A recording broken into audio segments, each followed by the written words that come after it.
ఎన్నిసార్లు నువ్వు ఒక స్త్రీని మోహపు చూపుతో చూసినప్పుడు వెళ్ళి నీ కళ్ళు వీగేసుకున్నావు? మత్తయి సువార్త 5వ అధ్యాయం 29-30 వచనాలు చూద్దాం. నీ కుడి కన్ను నిన్ను అభ్యంతరపరిచిన ఎడల దాన్ని పెరికి నీ యొద్ద నుండి పారవై, నీ దేహమంతయు నరకంలో పడవేయకుండా నీ అవయంలో ఒకటి నశించుట నీకు ప్రయోజనము కదా. ఎన్నిసార్లు మీరు తప్పు చేసినప్పుడు వెళ్ళి మీ చెయ్యి నరుక్కున్నారు? వాక్యంలో ఉందా? ఎవరు చెప్పారు? యేసుక్రీస్తు చెప్పాడు. పౌలు కాదు, పేతురు కాదు, యేసుక్రీస్తే చెప్తున్నాడు. మీకు ఏదైనా తప్పు చేస్తే అవయము ఎంతమంది కట్ చేసుకున్నారు? అట్లా కట్ చేసుకుంటూ వెళ్తే ఈరోజు కొన్ని ఆర్గన్స్ ఫుల్ బాడీతో ఎవరు ఉండరు చర్చిలో. దాని గురించి మాట్లాడితే అది లిటరల్ మీనింగ్ కాదు, అదేంటంటే అది కాదు, ఇది. దానికైతే మీకు కారణాలు ఉంటాయి, దానికైతే రీజనింగ్ ఉంటుంది. కానీ దీనికైతే నా వాక్యంలో ఉన్న ప్రకారము మీరు చెయ్యాలి అంటే, నీకు ఏదైతే నచ్చిందో, నువ్వు ఏ ప్రకారము జీవించాలనుకుంటున్నావో ఆ వాక్యాలు మాత్రము ఉన్నట్టు పాటించొద్దు. దానికైతే దేవుడు అలాగే చెప్పాడు అని.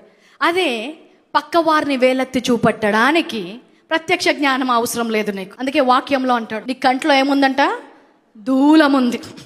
దూలముంది.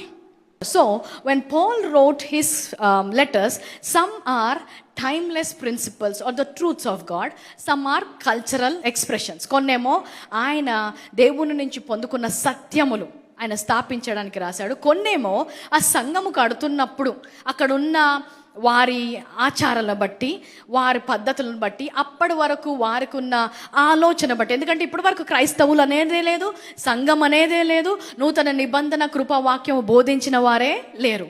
యూదులు వస్తున్నారు, రోమీలు వస్తున్నారు, బయట నుంచి వేరే దేశాల నుంచి దేవుని నమ్ముకుంటున్నారు. ప్రతి ఒక్కరు నమ్ముకుంటున్నారు. అంతవరకు ఆ ధర్మశాస్త్రం బోధించిన వారు నమ్ముకుంటున్నారు, వేశ్యలు నమ్ముకుంటున్నారు, దొంగలు నమ్ముకుంటున్నారు. రకరకాల మనుషులు సంఘంలోకి వస్తున్నారు. వాళ్ళకి ఇంతవరకు ఒక సంఘం అనేది బోధించలేదు. వారు కొంతమందికి అయితే ఎప్పుడు కూడా మందిరం అనేదే తెలియదు.